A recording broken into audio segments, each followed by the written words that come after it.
Alors l'anguille européenne est un poisson qui réalise une migration assez extraordinaire.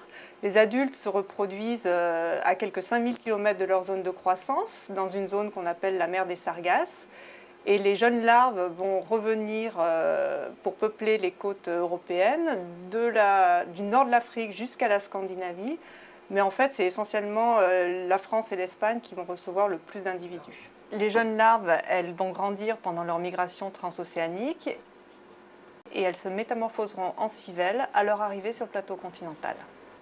Au cours de cette métamorphose, leur corps va prendre la forme cylindrique caractéristique des anguilles et elles vont remonter l'estuaire, mais toutes les civelles ne vont pas atteindre la limite de marée dynamique. Certaines vont grandir en estuaire, voire en eau de mer, alors que d'autres vont partir à la conquête du bassin versant. Leur phase de croissance anguille jaune est très longue puisqu'elle va durer entre 4 et 7 ans pour les mâles et 5 à 15 ans pour les femelles. Les effectifs d'anguilles sont en baisse constante.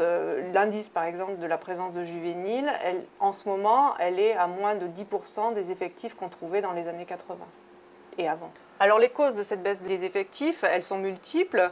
On évoque des causes océaniques en lien avec le réchauffement climatique qui va pouvoir modifier les courants océaniques et puis aussi la productivité des océans. Et on a des causes continentales. Alors on distingue les causes indirectes avec notamment la présence d'un parasite qui va se loger dans la vessie natatoire de l'anguille et gêner lors de la migration océanique des géniteurs.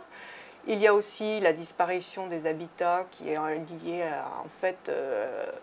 à la maïsiculture ou à d'autres facteurs qui font que nos zones humides disparaissent. Et enfin, il y a la pollution qui va agir sur la capacité des anguilles à stocker des graisses. Et ces graisses sont importantes pour la migration jusqu'à la mer des Sargasses.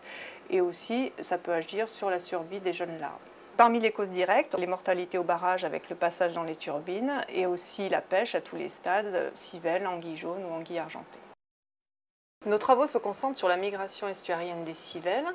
Donc d'après la théorie, la civelle monterait dans la colonne d'eau avec la marée montante, ensuite elle redescendrait pendant la marée descendante, utilisant ainsi un transport qui ne lui coûte peu d'énergie. Mais en fait, on s'est aperçu que ce schéma n'était pas vrai pour toutes les civelles, puisque certaines anguilles restent dans l'estuaire. Bon, pour étudier le déplacement des civelles, on a construit des structures expérimentales qui nous permettent de simuler l'alternance du jour et de la nuit, mais aussi de reproduire les marées en inversant le courant à peu près toutes les 6 heures. Mais on s'est rendu compte en fait que toutes les civelles n'adoptent pas le même comportement de nage. Et pour arriver à suivre ces civelles individuellement, on va les marquer. On va les marquer avec un marquage élastomère qui consiste en fait à injecter une toute petite quantité d'élastomère sous la peau. Et en faisant varier le code de couleur, on va pouvoir identifier chaque civelle et suivre son comportement de nage en fonction de l'alternance des marées. Toutes les civelles ne nagent pas forcément dans le sens du courant, mais on en a également qui nagent à contre-courant. Et ce qu'on essaye actuellement, c'est de mettre en relation ces différents comportements de nage avec les caractéristiques même des civelles, comme leurs caractéristiques énergétiques.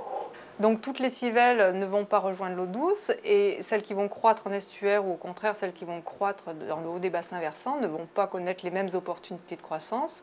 Et ça va pouvoir avoir des conséquences d'une part sur leur âge à la maturité et aussi sur leur sexe qui n'est pas encore déterminé au stade civelle. Donc nos travaux doivent aider à mieux comprendre ce phénomène de sédentarisation estuarienne et aussi à quantifier le plus exactement possible le nombre de civelles qui arrivent dans ces estuaires.